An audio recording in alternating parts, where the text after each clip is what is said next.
jami poni phai cream clear ni India Alliance Peachel si pen Congress atung chenang si Diphu sadon dri adung along kachesong pon tidam tang jami poni phai Sirke parni asam angkang long assembly election sa pandra atung pen vote chopon lu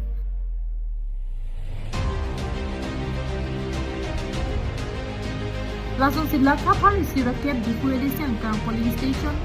Lakha Pokya Black Troxy Udali left wing along or po apor apai anta arta kawiyaw supya tumapan vote pa jokon chuare laso hut inyut tahin etu hedun nong si video social media nong anta chitham tutu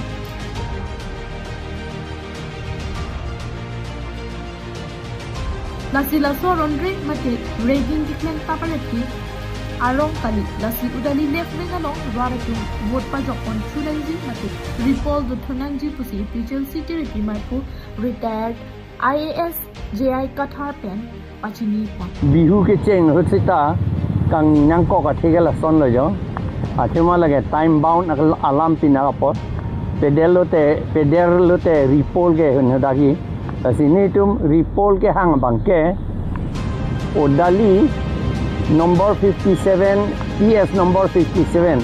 Udali left wing abang aladat arnisi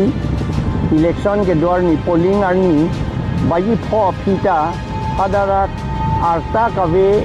arlo so tumpan arlo so mar tumpan hadat vote pape jok repu amat bang thli okhomia tum alang litum podun lok lo ekdun lok lo ama se alang litum pridun phun lo ma thala